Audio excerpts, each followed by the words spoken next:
Good afternoon, everyone, and welcome to today's webinar, Future of Food Marketing. Quora has teamed up with Talkwalker to share trends and behavior in the Indian CPG food industry.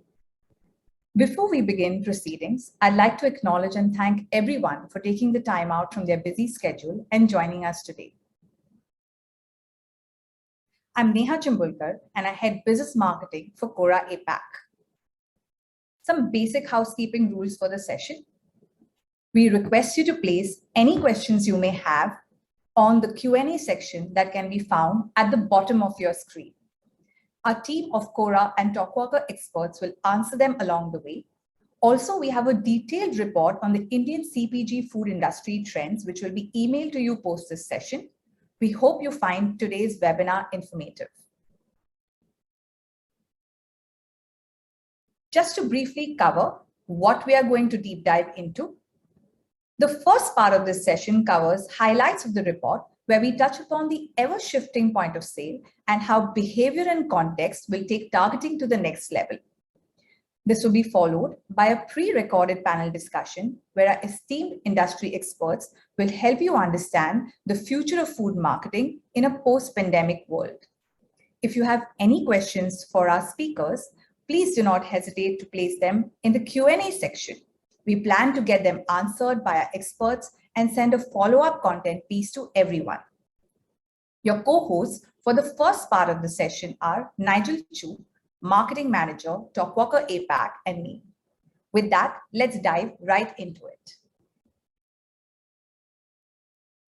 With fewer and fewer consumers choosing to venture out to stores, many companies have adopted the direct-to-sale model with online sales.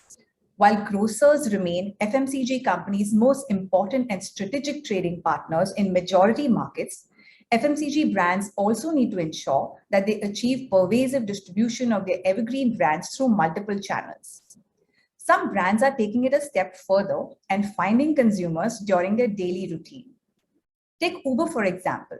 A while ago, they partnered with a service that installs mobile kiosks within Uber vehicles to sell off-the-shelf food during the ride. This trend isn't just hitting your commute. As brands continue to experiment in this space, we could see the point of sale reach your home, your workplace, or your gym even. Consumers today expect individual attention for their personalized needs to be met. The question now is where to reach them and what influences their buying decision. Audiences are working from home and online more, making them jaded by promotional content. Instead, they're seeking relevant, authentic discussions, and businesses are starting to shift to strategies that better connect with these audiences. For example, unbiased reviews, which help users take a call on which product to opt for, are a great starting point for brands to start building consideration. What remains unchanged is the need to move fast. Businesses need to adapt to strategies that help connect with audiences, all while meeting their KPIs. A major shift has emerged recently. The average Indian now prefers shopping for food and groceries online, a trend that got amplified in the last 2 years and is only seeing an increase given the ease and convenience like 10-minute delivery and lucrative offers. To be competitive, FMCG brands need to invest in storytelling, not just copywriting. Campaigns need to factor for a positive sentiment as a part of their KPI outcomes. 64% of Quora users conduct brand and product research online before making a decision. The new generation of shoppers searches for information and is not influenced by the same brand narrative and sales tactics. With people conducting research about products they consume and use, there's a treasure trove of consumer intelligence in these ever-increasing online discussions that brands can leverage. Views on content related to food and beverages on Quora in India saw an increase of 22% in January this year and is progressing on an upward trend. The future of food marketing in the new normal is to focus on engaging with your audience. Brands need to weave their story in these online spaces and talk to the consumers rather than talking at them. Connecting with consumers is all about leveraging relevant data. Being able to present your offering to an audience that is not randomly browsing but actively searching for information is the real marketing power. Consider this. There are thousands of questions on Quora revolving around food brands, healthy diets, cooking advice, and more. People often go to these topic pages to read up on quick recipes or look for information on products and ingredients. The new wave of digital advertising is compelling brands to create campaigns that are not only clever in their visuals and messaging, but also personal, sincere, and precise. So being able to develop highly personalized campaigns makes users feel valued like never before. An important aspect is to characterize consumers you're trying to reach and collect relevant information to understand what motivates these buyers to take action. For example, the instant cooking culture is on the rise on Quora in India. Quorans are asking and answering questions around topics like snacks, staples, confectionaries, and more. All this information is helpful when thinking about designing a digital campaign that speaks to a specific audience. Consumer intelligence is at the core of any marketing strategy, and who would know it better than the experts at Talkwalker? With that, let me hand it over to Nigel, who will deep dive into how best brands can leverage social listening.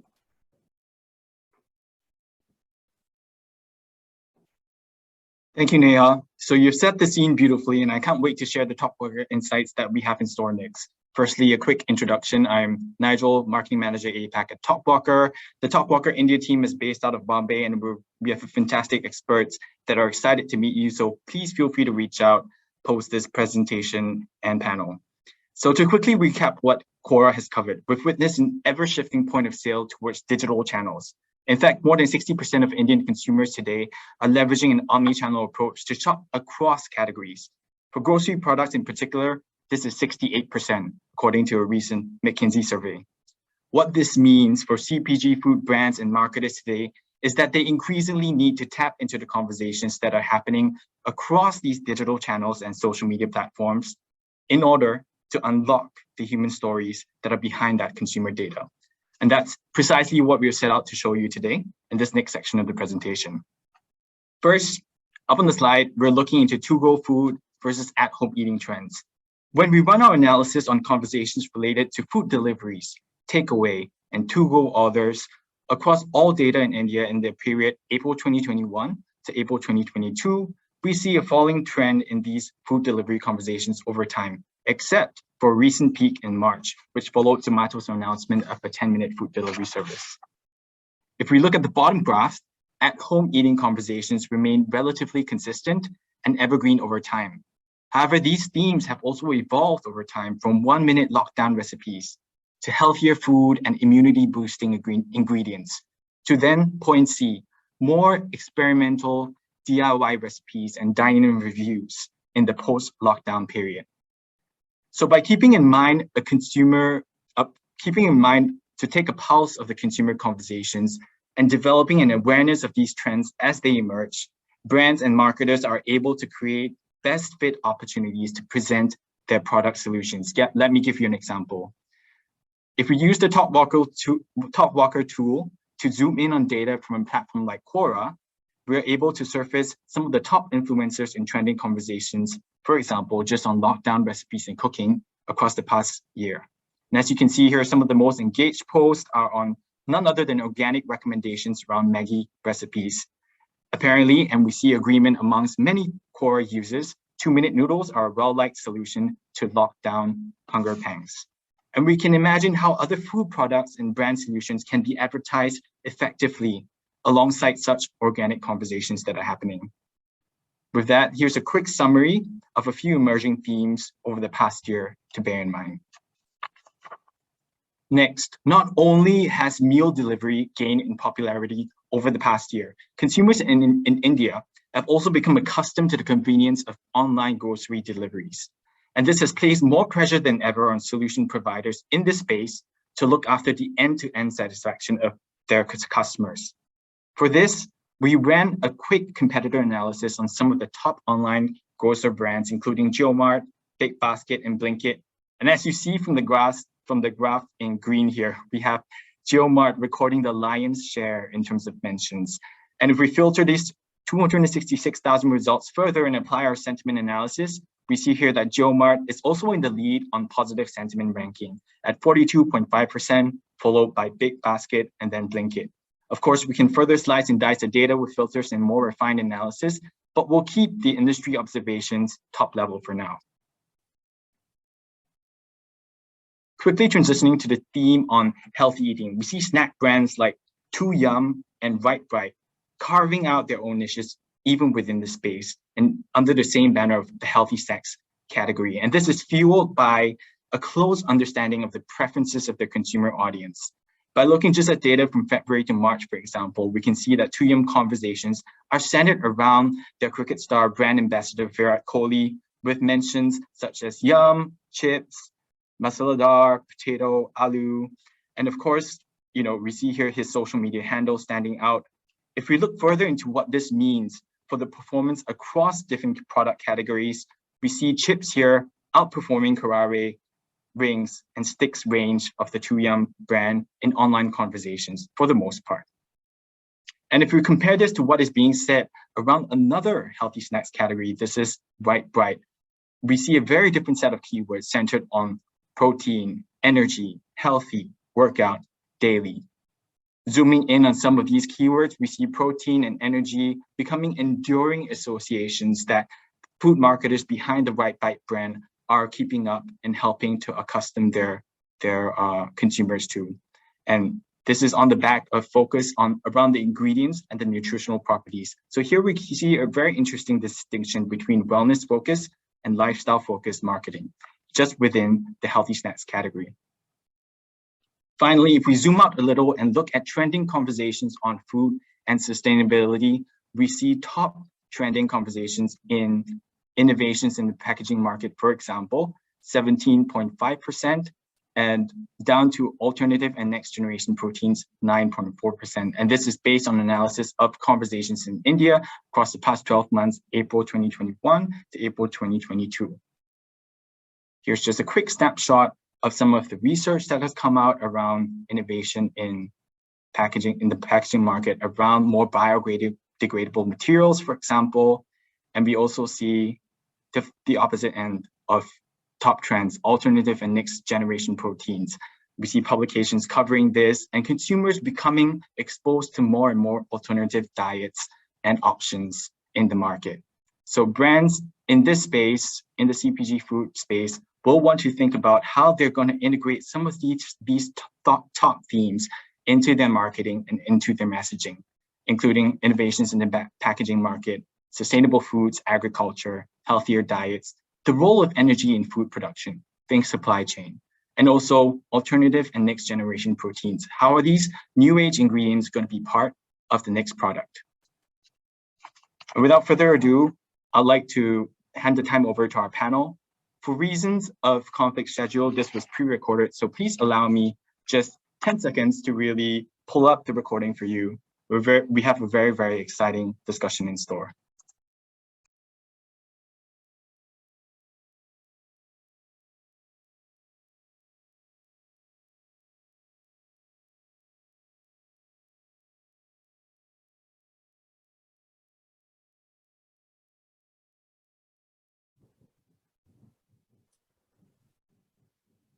Hello, everyone. Thank you for joining the Future of Food Marketing webinar. I'm Gurmeet Singh, and I head the Quora business for the APAC region. We have three very distinguished panelists amongst us, and let me introduce them to you. First is Ashish. Ashish Sharma is the VP Marketing of Agrotech Foods, which is listed on both the Bombay Stock Exchange as well as the National Stock Exchange. Agrotech Foods is affiliated to Conagra Foods USA, which is one of the world's largest food companies. Also amongst us is Manish Bandlish, and Manish is the managing director of Mother Dairy, which is a household name in India. Mother Dairy has an annual turnover in excess of 10,000 crores. While Mother Dairy started from Delhi, it is now, pan-India. The third panelist is Shubhadeep. Shubhadeep Banerjee has been with ITC for over 15 years. He is the Chief Digital Officer, and ITC Foods has prestigious brands like Ashirwad, Sunfeast, Febel, etc., to name a few. And these are big household names. One interesting fun fact for all of you: when ITC exited, edible oils in 1998, they handed the business to Conagra Foods. What a small world. Welcome to all the three panelists. So let me set the context and then start with the questions. India's consumer packaged goods industry has proven largely pandemic resilient. According to a Nielsen report, the industry recorded 37% value-based growth in the April to June 2021 period. This is the quarter hit by the second wave of the pandemic. In recent times, though the overall rural growth has slowed down, CPG companies have recorded a much higher demand for branded products in rural households. It's kind of paradoxical in a way. 2+ years of COVID have redefined demand and distribution patterns. And my first question comes from there. So we'll start with Manish. So Manish, the question is, demand and distribution have changed a lot during the 2 years of the pandemic. How are you adapting marketing communication to be in sync with this change? Over to you, Manish. Yeah, thanks, Gurmeet. And I think in the last 2 years or even earlier than that, you're absolutely right. The marketing communication has definitely changed dramatically in favor of digital platforms, and the kind of marketing which is happening on the digital platform and the social media is unprecedented. The new age influencer marketing, which never existed earlier, I think is also taking a lot of share from the organizations in terms of using that channel to promote, specifically when you are looking at local disruptions or local advertising. Our kind of organizations, which are largely regional based, I wouldn't say we are not present nationally, but we are much stronger in certain regions. We have to be very, very nimble in terms of using our communication budgets. And hence we use a lot of these digital platforms. We use influencer marketing. We try to get, attention grabbing contemporary content so that, one can do away with the clutter and differentiate against the clutter. We do a lot of app-based communication, use a lot of radio for sure, while TV does remain dominant for most of the categories. But since you want to differentiate yourself and also appeal to the younger generation, one would tend to use these platforms much more than normal, specifically in our kind of a case.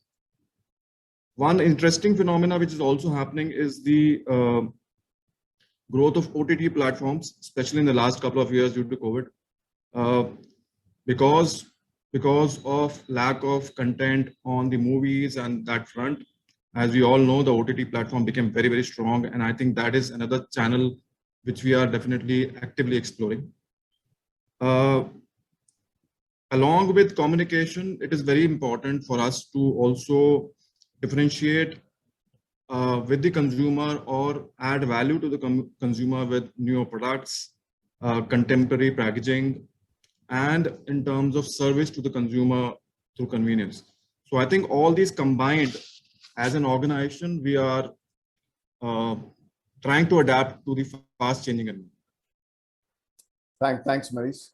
Just as a follow-up to that, what are the kind of changes, not necessarily in marketing communication, which COVID has brought about, let's say, at Mother Dairy? How were you operating earlier, and at a very, very high level, what are the changes which you saw during the 2+ years of COVID? See, the COVID brought in a very different way of working. Our kind of organization, which is into essential kind of services, we were an organization which never stopped working even for a single day. Obviously, it was also supported through a lot of government intervention and support. And we directly influence farmer income, and hence, as a socially responsible organization, we are definitely expected to not disrupt the supply chains at any cost. So what we saw in the last couple of years was some categories disruptions. For example, at home consumption increased dramatically in the first year of the wave, especially in the first 6 months of the lockdown. We all know, at home consumption changed dramatically. A lot of consumers have shifted to, delivery models. So the convenience, which we used to call convenience earlier, now is becoming a necessity for most of the organizations. And one has to really adapt to that change, because not all organizations are able to come out very strongly with these kind of models. So I think these are some of the changes which we are seeing in the consumer behavior. Customer is willing to spend if you are able to provide them the right product and the right convenience at the doorstep. I think that is what organizations like us need to keep in mind and give the consumer. Thanks, Manish. We'll now go to Ashish and ask Ashish. Ashish, what changes in demand and supply patterns and marketing communication did you see? Pre-COVID, post-COVID. How do you see that? Correct. So just as Manish was saying, a part of our business was also falling under the essential commodities, which was the edible oil part of the business. Yep. So in the 2-year period, I would probably break it up as 2 different years, right? Though in terms of impact, the second wave was much more damaging than the first one, right? But in terms of ability to handle uncertainty, the first one was even worse, because you were caught unaware in the first wave. When the first lockdown happened on 24th of March, system was not geared to it and people started panicking, right? So there was a change and a demand supply disruption in terms of ability. People thought, I am not going to get food to eat. And therefore it led to stocking up at home. Not necessarily an increased consumption, but it went up to stocking, and that disrupted the supply chain.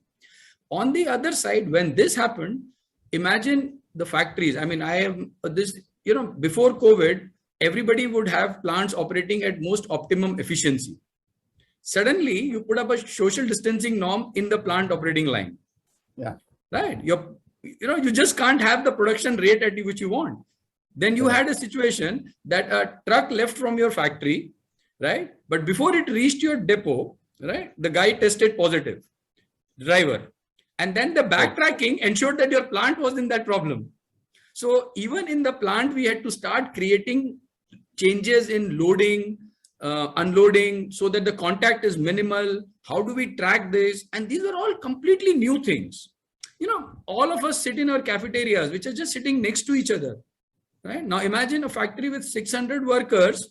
If they have to eat with social distancing in the same cafeteria, it will probably take starting 9 o'clock till 5 o'clock, that job only. Yeah. So there were many changes that we had to bring in, right? The essence of it was that you had to be extremely agile and think that, look, at this point in time, there is a systemic shift which is happening in the way you operate. Right? So that happened, right? So that was the logistics part of the business, right? It moved from one end to another. And as Manish said, from a consumer point of view, a significant change happened in terms of buying. This was like the demonetization time. Suddenly the e-wallets took off. Correct? So here, e-commerce really, was the one which was survivor. People were delivering. The consequence to that was also this, that all the local kirana shops started their own WhatsApp groups. That was their e-commerce, right? Because you keep your shutter down, but you deliver at home because the shop opening hours were restricted. Right? Now that led to partly some of our distributors becoming their own e-com model, that all the retailers would order on the phone to the distributor because people were not going to the market, but they started. Now this led to another part. See, in terms of crisis, human behavior tends to go towards more reliability. Okay. And as a consequence, what happened was the consumer ability to experiment new things or with new products reduced in that period. Right? So I would more buy and stock up what I know versus what I would want to experiment with. Right? And that significantly was changing in favor of existing. brands and everything. So the supply chain disruption and this, and obviously, when you are trying newer things, the organizations are MSME and those, they've struggled even more servicing that need. Right? Yeah.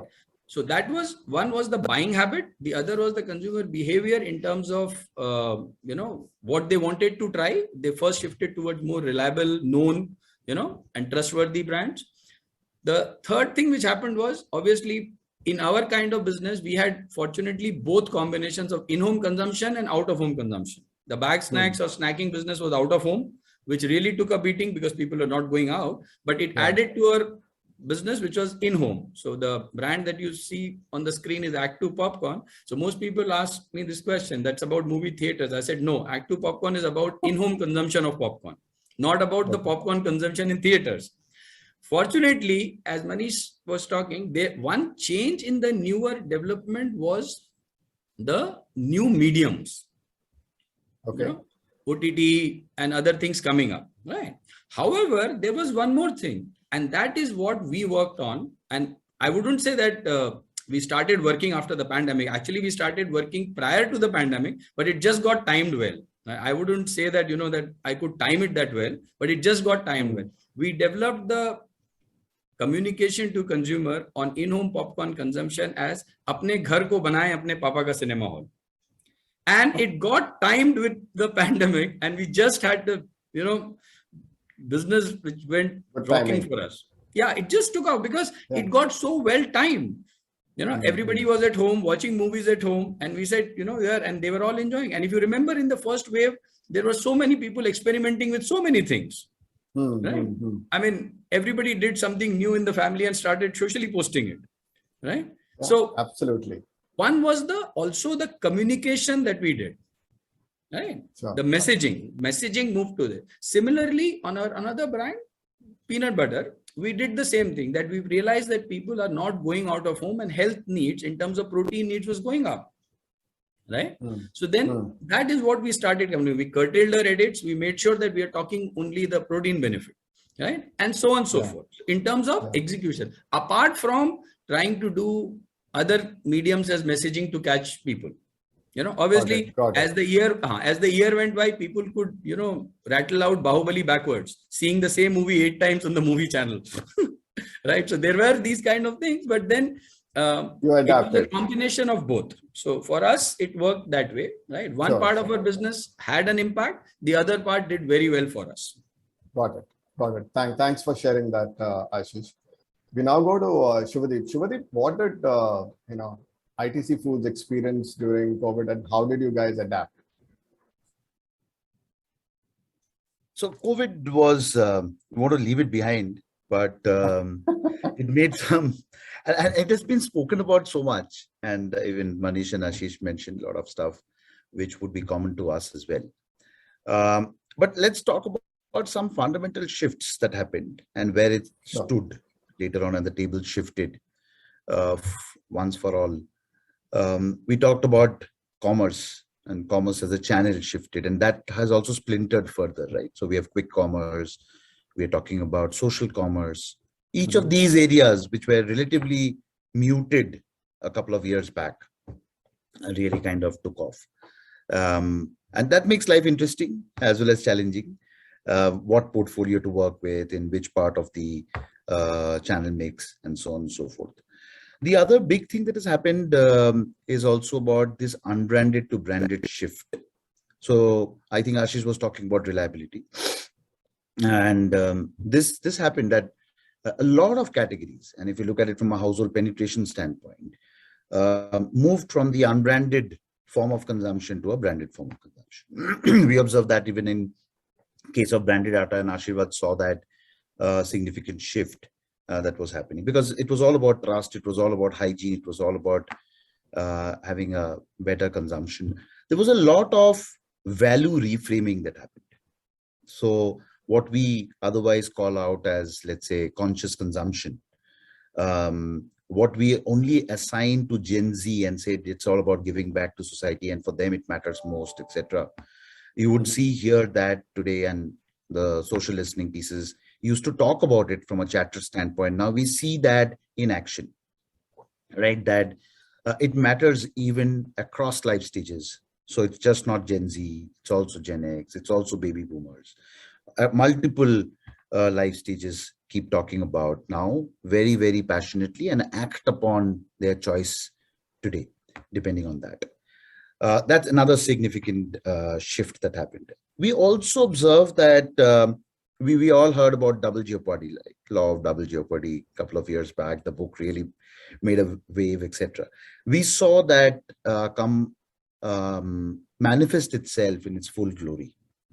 So the larger brands, and hence again an angle of trust, but value reframing and what builds trust on these brands now became very clear, and hence the role of purpose became stronger. And a lot of activities ITC did around the angle of building that purpose, building that trust in already large brands and the challenger brands that we have in the portfolio. A few other noticeable aspects, let's say, for example, private labels in the newer channels started to grow significantly. We also see them strengthening as we speak in certain areas. Certain small brands, localized in certain pockets, became stronger, right? This entire angle of the pride of India, brands of India, and we are all talking about here together on this panel. We have that pride in the brands that we operate with, right? Absolutely. So that became extremely important. However, from a communication standpoint, the basic tenets remain, the fundamental tenets, the fundamental blocks remain the same. The manifestation of that, so how do I use digital media better? They've really grown significantly, right? In terms of, because that's where consumers are, and we are here to talk to them, to convince they're making their choices better, right? So whether it's a OTT or whatever. So that has happened.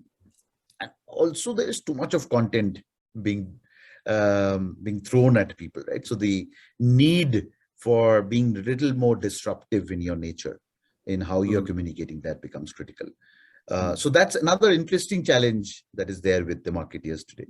That how do you make yourself recognizable? Will influencers play that role? Can they only play that role? No, maybe content, and content is becoming king. It was always a king, and now I think it's become King Kong or something of that sort. So the importance of content has become really large. Absolutely. Right? Vernaculars, we have heard enough of that to make things relatable is more important, right? So when we say disruption, it's from the relevance angle, whether it's in context, whether it's cohortization, whether it's vernacular, all of that has become important.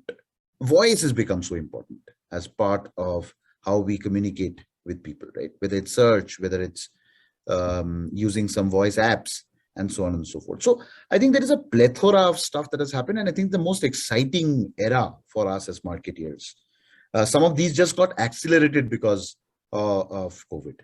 It also led to a lot of, I would say, branded content, Gurmeet, that got launched at that period.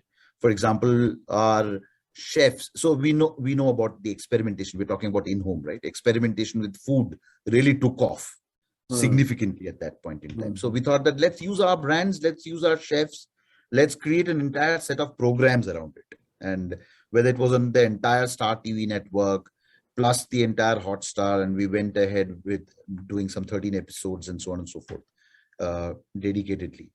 And so I would say really lots of stuff happened because of this, and tables really shifted. Now our thinking towards brand building has also hence evolved and evolving. Let's see how Metaverse treats us going forward. Yeah. No, I think to begin with, I think quorums who would hear your responses would have a lot of questions. So let's keep a track on that. Yeah. Thanks for sharing, Shubhadeep. With this, we move to our next question. In an industry of necessities, it is important to listen to what your customers really want. Given their fast evolving preferences, it is essential to be at the top of the social listening for your brands and categories. So my next question is to you, Shubhadeep, to begin with. How is your team leveraging these insights, social listening and more?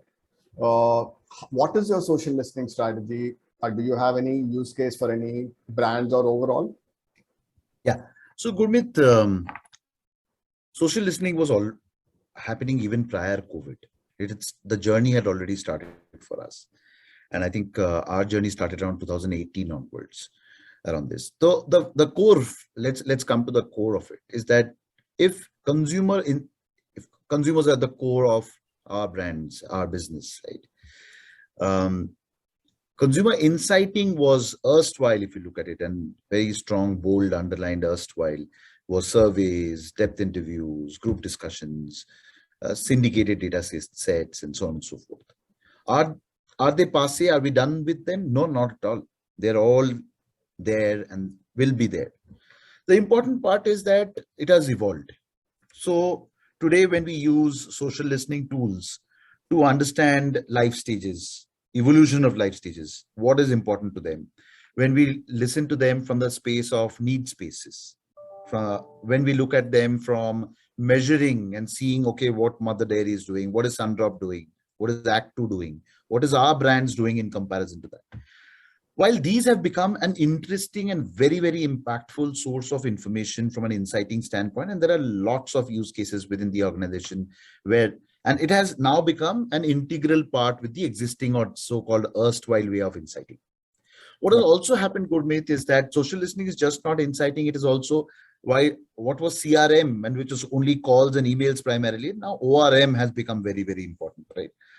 We have become very trigger happy as people, right? So as soon as we can tweet, we can put stuff on Facebook, oh, this and that, and so on and so forth.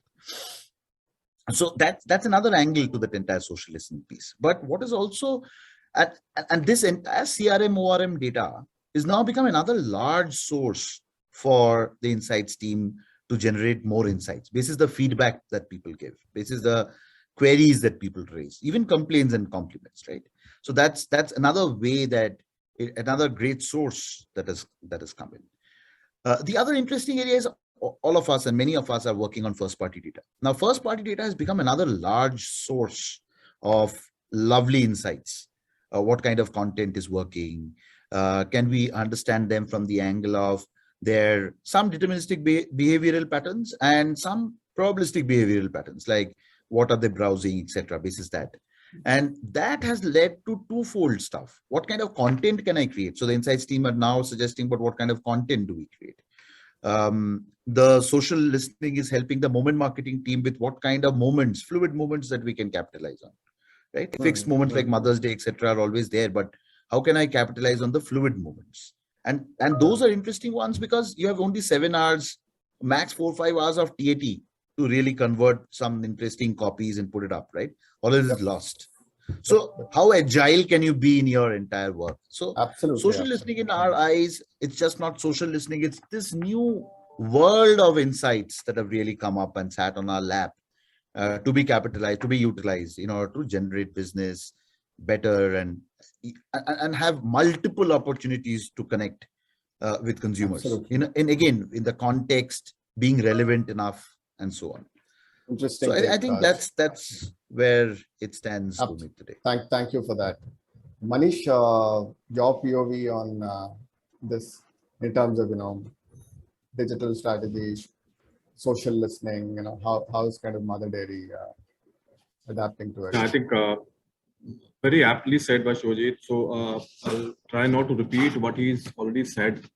I think what he said is absolutely relevant for Mother Dairy perspective as well. And we as an organization are very, very keenly adapting this particular initiative. So we have a specific team which is working towards it. We have a specific agency who keeps on, working towards giving us these inputs from a consumer point of view. There are two things, especially which I would like to say around Mother Dairy specifically is what we try to see is one is when you are launching a campaign, I'm sure you get an instant feedback and you have a chance to test what you are trying to put on into any platform. You get a quick feedback, instant feedback, and then you can adapt if you really want to. And that is something which we try to use. And wherever there are certain campaigns or product launches, we try to get that information as soon as possible, so that if there is any tweak required in terms of any offering, pricing, or any other forum, we can definitely use that.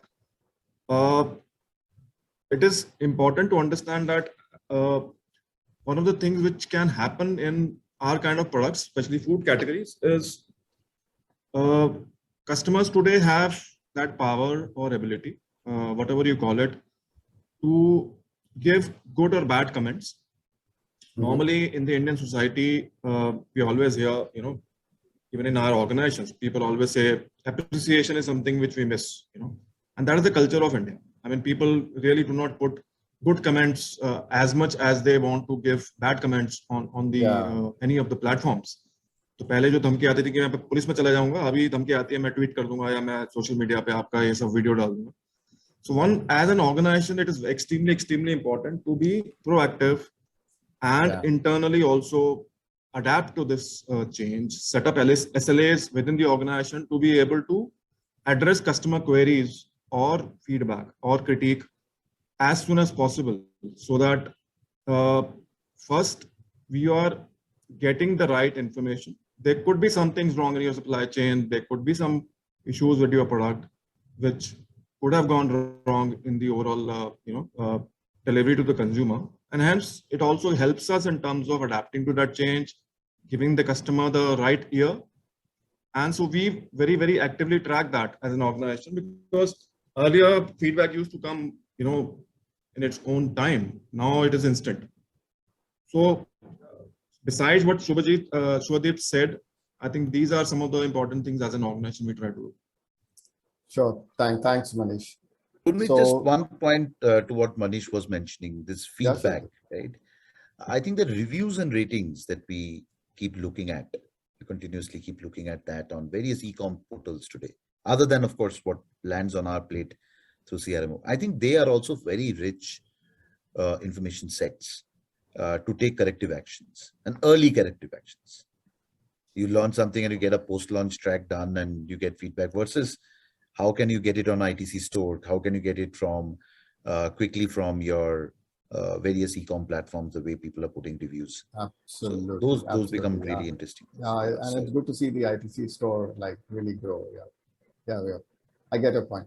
So what we do is, quickly, in the interest of time, we'll move to the last question out here. So we see new challenges have emerged for food brands and marketers in recent times with inflation of food prices. Inflation of food prices on the rise. According to the Indian Brand Equity Foundation report, retail inflation shot up to its highest in 1.5 years to 6.95% in March 2022. And the food and beverages recorded an inflation of 7.47%. On the other hand, the economic outlook is on the upward trend, with the GDP per capita expected to increase from US $1,761 in 2016 to US $3,277 in 2024. Again, IBEF report. So my question is to Ashish. So Ashish, do you think these forces will counteract each other, and your views on food inflation? Thanks, Gurmeet. The one part stays, which is again that the inflation is always detrimental to growth, whichever way you look at it. Right? Okay. It is in a reasonable, manageable inflation, right, that the best economic growths happen. Right? So while incomes per capita especially will increase, but it doesn't increase equally across the pop strata. And inflation tends to hit the consuming class more, especially on food, than the rich class. Right? So because large part of food consumption is in the consuming class. Right? So when the inflation hit, Got it. Understood. So I said when the inflation hit, it hits that. In fact, it's a very important part. I always keep saying, I said, the health need and your impact of inflation is inversely proportional to the percentage of your salary spent on food. Means if you're earning 15,000 and spending 10,000 on food, your need for health is lower and you're more susceptible to inflationary pressures. Versus when you are spending only 10% of your income of food, because with the wealth going up and per capita going up, the quantity of food consumption doesn't go up. I mean, if you are eating 300 grams of food, you're not going to start eating 600 grams. Right? And that is why, while the per capita increases, the inflationary part actually impacts, in my view, the bottom of the pyramid much more severely than the top. Right? Because the basic single commodities which are consumed, right, tend to take steeper price increases and pass on the inflationary impact. The more processed you are or value added you are, your ability to handle or absorb inflation is that much higher. Right? So I think that's very logical. Yeah. So what happens is, and by that, the inflation on commodities will have an impact, but most of the inflationary pressure, as I see over a longer period, is transient. They are not permanent in nature. Right now, if you look at the inflationary pressure is being caused because of a disruption in supply chain or in the supply sources the way it was. I mean, about a decade ago, people started talking world is flat, make anywhere, sell anywhere. Today, it's all local, make here, sell here. Yeah. Right. So that transient thing will readapt the supply chain models. And this inflationary pressure would be for that in between. Okay? So that's my thing on the inflation and on the food side. Sure, Ashish. Manish, Shubhadeep, any POV here? See, overall, India definitely is a consuming country. We all know that. I mean, our overall production, we consume, most of it we consume inside, and some of the categories we import for sure. So India is connected to the world, we all know, and what Ashish is also saying. So there's a definite impact in terms of what is happening across the world, and that is causing some kind of a disruption in the Indian system as well. For me, what I understand specifically for my industry, which is related to milk and also edible oils both, I'll speak about milk and related products. This is the inflation that we see specifically for milk products, besides the input cost going up in terms of the petroleum and other products and so on and so forth, which is an effect of a lot of disruption in the supply chain, which Aji also mentioned. What has actually happened in the last 2 years is the investments which should have gone into the rural economy towards development of the food supply chain. And I talk specifically around the investments which go into artificial insemination in terms of investments on animals. That got severely disrupted. 2 years back when COVID hit, the milk prices tanked. There was excess milk available in the system. There are instances and cases where the farmer was not even getting the price of milk which he was spending on generating that milk, and hence farmers stopped rearing more cattle. They stopped doing any kind of developmental work around animals, and that cause and effect has come to start hitting us now. I see a cycle of at least 1.5 years, which is likely to impact us. And this year is going to be tough for all industries, both for input costs, which are going up because of the world situation, and also because of certain disruptions caused by not only COVID, but also some abnormal weather, which is causing definitely shortages of food and grains. So I think this is likely to sustain for some time, and definitely will impact the common man, which Ashish was talking. That's quite very quick. One line, a couple of lines from me. Yeah, sure. Absolutely. That we feel that the fundamentals again are in place in this country. So you have the highest working population, if you look at it from a global standpoint as well, right? You see a GDP improvement. There are lots of uncertainties in today's world where we stand, right?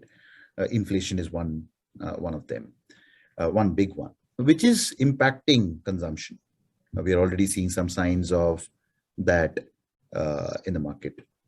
But these are temporary in our eyes. We have to look at it a little bit from a long-term standpoint, right? These are temporary unknowns temporary and a lot of unknowns around us right now. So there is an impact right now as we speak. It will probably last for some time. You have to see till when. Rural, Manish has a very strong point of view, and we understand. But there is another view to this rural part, is that we feel, given the kind of harvest that is there, the kind of rains that are expected, the quantum of inflationary effect amongst the urban poor versus rural, we feel rural will be a little resilient, relatively resilient to at least consumption in the recent future, is a view. We'll see how it pans out, but it's a view there. There might be some effect again back on discretionary spending. Now, what is discretionary? We've talked about value reframing. Will health, Ashish was mentioning about health, will health impact or excessive indulgence get impacted more? We'll see how it pans out. But even if you go back to 2008, and I'm just giving an example here, in 2008, when there was a significant slowdown, relative slowdown that had happened. So we observe some of these as well. Of course, the entire landscape around us is altered, but these are a few temporary shifts is what we believe will happen. Sure, Videep. I think that's quite insightful. So it's been a terrific discussion. Quite a few, insights have come up. So on that note, we will close this discussion now. I would, want to thank Ashish, Manish, Shivdeep, all three of you for your time. And I would also want to thank everyone for joining in. We hope that you found the discussion meaningful. Thank you very much. Thanks a lot. Really Gurmeet. Thank you, Gurmeet. Thank you. Thanks, Vimal. Ashish. Thank you, Shubdeep. Manish. Nice meeting. Thank you, everyone.